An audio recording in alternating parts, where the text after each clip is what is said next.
अस्सलाम वालेकुम friends, welcome back to Top Smarties. Drama serial हसरत।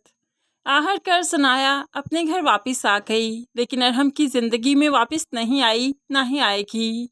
वो तो सिर्फ हरीम की तबीयत जब तक ठीक नहीं होती तब तक इनके साथ रहेगी, वरना वो हरीम को लेकर यहाँ से चली जाएगी और फिर हुला भी लेगी, अलैदगी भी लेगी। यही सब सनाया का प्लान है। दूसरी तरफ फबीहा को जो हादिया पर बहुत गुस्सा है, तो आज उसे खड़ी खड़ी सुना दी। आपको क्या लगता है मेरे मुंह में ज़बान नहीं? मैं बोल नहीं सकती, सबको अपनी सच्चाई बता नहीं सकती? आपने सनाया को क्या कहा? हरीम को मैंने धक्का दिया सीढ़ियों पर से, मेरी वजह से वो गिरी। कम से कम आप सच तो बोला करें ना। ऐसे में हादिया यही चाहती है कि बहुत जल्द फबीहा सनाया की ज़िंदगी से चली जाए, सनाया और अरहम एक हो जाएं, तभी तो उसने ये झूठ बोला। दूसरी तरफ सनाया के लिए फबीहा को अपने घर में सौतन के रूप में देखना काफ़ी अजियतनाक है। दूर रहकर तो इतनी अजियत फील नहीं होती थी जितनी पास रहकर होना शुरू हो गई, क्योंकि बार बार वो अरहम के साथ फबीहा को देखती है।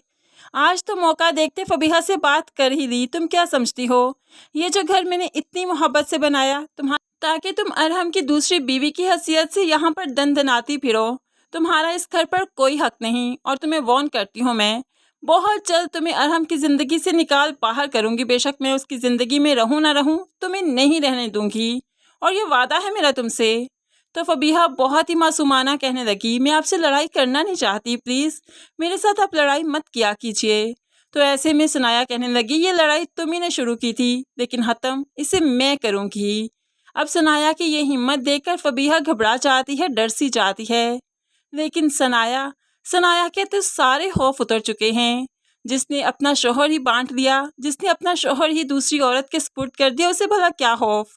अब तो वो फबीहा का हाथ पकड़ते हुए घर से खींच कर निकालने लगी, लेकिन सामने अरहम आ गया, जो कि फबीहा को घर से निकलने नहीं देता। और ऐसे में फबीहा भी अरहम से नाराज़ हो जाती है, अपनी नाराज़गी शो करती है, खाना नहीं खाती। तो अरहम उससे सनाया के रवैये की माफ़ी मांगते हुए उसे अपने हाथों से खाना खिलाता है। ये सब कुछ सनाया के लिए सहना काफ़ी मुश्किल है, काफ़ी अजियतनाक है कि अरहम फबीहा के लिए किचन से खाना लेकर गया और फिर अपने रूम का दरवाज़ा लॉक कर दिया। ये सब कुछ सहना इतना आसान नहीं। अब ऐसे ही जब अगली सुबह हुई तो सनाया अपने ही कमरे में आई, जहाँ पर अब फबीहा रहती है। उसने जब कबर्ड्स खोली तो हर जगह पर फबीहा के कपड़े थे, जहाँ पहले सनाया के हुआ करते थे। सनाया को ये सब देखकर बहुत दुख हुआ, फबीहा के कपड़े उठा उठा कर फेंकने लगी। वो तो पागल सी हो गई। अरहम सनाया की ये कंडीशन, ये अजियत देख तो रहा है, महसूस भी कर रहा है, लेकिन कुछ कर नहीं पा रहा। आहर ये दुख अरहम की तरफ से ही तो सनाया को मिले हैं, जिसे इतना मान था अपनी मोहब्बत पर, चाहत पर, अरहम पर। उसने क्या किया, हर धोखा ही दिया।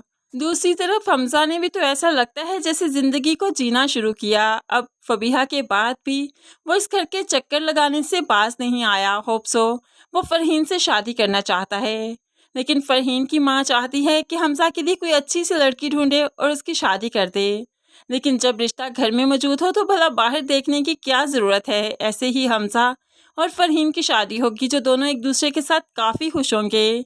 आहर में फबीहा जब अपने अंजाम तक पहुंचेगी, अरहम की ज़िंदगी से निकाली जाएगी, तो उसे काफ़ी दुख होगा, क्योंकि तब तक हमजा काफ़ी सेटल हो चुका होगा, काफ़ी अमीर हो चुका होगा, और फ़रहीन उसकी बीवी होगी।